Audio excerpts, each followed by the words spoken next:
வலியற்ற varicose vein சிகிச்சை எளிய 30 நிமிட செயல்முறை. 7279487335. மக்களவை தேர்தலில் போட்டி இல்லை என கமல் எடுத்த முடிவுக்கு பிறகு முதலாக கட்சி நிர்வாகிகளை அழைத்து பிரச்சார வழிகாட்டுதல் கூட்டத்தை நடத்தினார். எடுத்ததுமே பல ஆண்டுகளுக்கு முன்பு தாம் நடித்த படத்தை பற்றி தற்போதுதான் பலரும் பெருமையாக பேசிக் கொண்டிருக்கிறார்கள் என ஆரம்பித்த கமல், அதே மாதிரி தற்போது தாம் எடுத்த முடிவு குறித்தும் ஒரு நாள் பேசுவார்கள் என தற்பெருமை கூற அரங்கில் இருந்தவர்களும் கைத்தட்டி உற்சாகப்படுத்தினர். மாமாங்கங்கள் கழிந்து அதை பற்றி இன்று பேசிக் கொண்டிருக்கிறார்கள். எப்படி செய்தீர்கள் என்று என்னுடைய சகவாசிகளை கேட்டுக் கொண்டிருக்கிறார்கள். இதே கேள்விகள் இன்றைய தேதியை பற்றி நாளை வரும். சார், நீங்க எங்கேயோ போயிட்டீங்க சார். திமுகவுடன் கூட்டணி என்ற கமலின் முடிவை சந்தர்ப்பவாதம் என பலரும் விமர்சித்த நிலையில் அதற்கு பதிலடி கொடுப்பதாக நினைத்து அடுத்ததாக சந்தர்ப்பவாதத்திற்கு ஒரு விளக்கம் கொடுத்து கிறுகிறுக்க வைத்தார் ஆழ்வார்பேட்டை ஆண்டவர். சந்தர்ப்பவாதம் என்பது ஒரு வாதமே இல்லை என்பதுதான் என் கருத்து.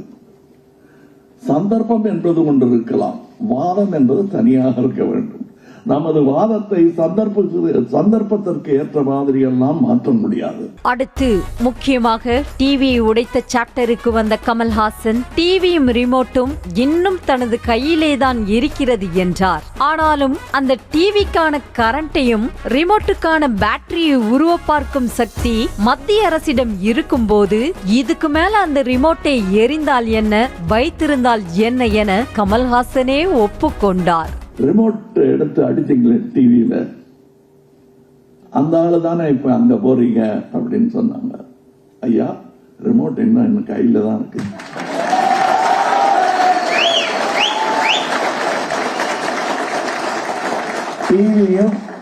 டிவியும் அங்கேயே தான் இருக்கு.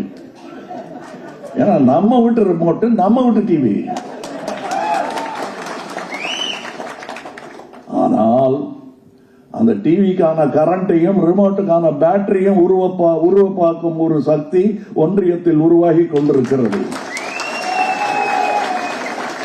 இதை நான் இனிமேல் எரிஞ்சா என்ன, வச்சிருந்தா என்ன. தனது அரசியல் எதிரி சாதியம்தான் என ஆவேசமாக பேச ஆரம்பித்த கமல்ஹாசன், மதச்சார்பற்ற இந்தியாவுக்காகத்தான் தாம் தேர்தலில் போட்டியிடவில்லை என கூறியதோடு கூட்டணி குறித்த தனது முடிவு 2026 சட்டமன்ற தேர்தலுக்கான வியூகம் என்று கூறினார். இது இந்தியாவுக்கானது, தமிழகத்திற்கான ஒரு களம் அமைய போகிறது 26.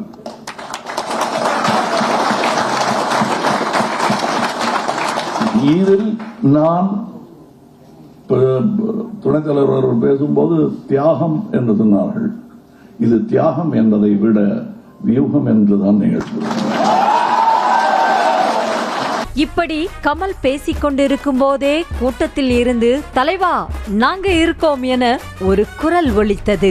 அதற்கும் ஒரு விளக்கம் கொடுக்க ஆரம்பித்த கமல்ஹாசன், அரசியலில் எதிரிகளே கிடையாது, எல்லாம் ஒரே குடும்பம்தான் என்றெல்லாம் பேசியது ஈயம் பூசண மாதிரியும் இருக்கணும், பூசாத மாதிரியும் இருக்கணும் என்பது போலத்தான் இருந்தது. அரசியலில் எதிரிகள் கிடையாது, இதை புரிந்துக்கணும். தோக்கடிச்சுட்டா அது நெஞ்சில் ஈட்டியை பார்த்து தோக்கடிப்பதா இந்த டெமோக்ரசி விளையாட்டு?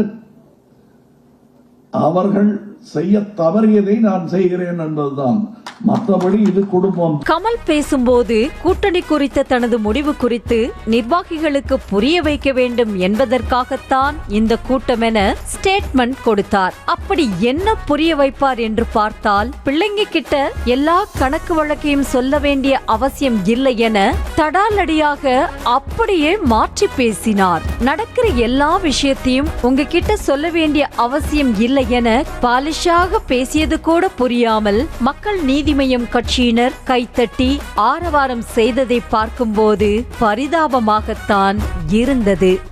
உங்களை நான் இதுதான் அப்படின்னு தரையில ஓங்கி மிதிச்சு சொல்லிட்டேன்னா நீங்க வரப்போறீங்க. ஆனா அது ஜனநாயகமாகாது, அதுவும் ஒரு விதமான சர்வாதிகாரம் தான். உங்களுக்கு புரிய வைக்க வேண்டியது என் கடமை. உங்களுக்கு புரிய வைக்க வேண்டியது என் கடமை. பிள்ளைகள்கிட்ட எல்லா கணக்கு வழக்கையும் பெற்றோர்கள் சொல்ல வேண்டிய அவசியம் இல்லை. சொன்ன குழம்புவாங்க அவங்க. பாஜகவின் மதவாத அரசியலுக்கு எதிராக திமுகவுடன் கூட்டணி என்ற ஒற்றை விஷயத்தை அன்னைக்கு காலையில 6 மணிக்கு என்பது போல நீட்டி முழக்கி கமல் சொல்ல சொல்ல பாதி புரிந்தும் புரியாமலும் மக்கள் நீதி மய்யம் கட்சியினர் கைத்தட்டி கொண்டிருந்தனர். இவையெல்லாம் முன்னாடியே தெரிந்ததால் என்னவோ சொந்த கட்சி நிர்வாகியே இப்ப இருக்கிற ஜெனரேஷனுக்கெல்லாம் கமலின் அரசியல் புரியாது, கமல் பேசுவதை கேட்பதற்கெல்லாம் ஸ்பெஷல் மூளை வேண்டுமென டிஸ்க்ளைமர் போட்ட போதே கொஞ்சம் சுதாரிச்சிருக்கலாம். எப்பவுமே நம்முடைய தலைவரை வலியற்ற வெரிகோஸ் வெயின் சிகிச்சை எளிய 30 நிமிட செயல்முறை. 7207948735. செய்திகளை உடனுக்குடனும் துல்லியமாகவும் தெரிந்து கொள்ள சப்ஸ்கிரைப் பண்ணுங்க.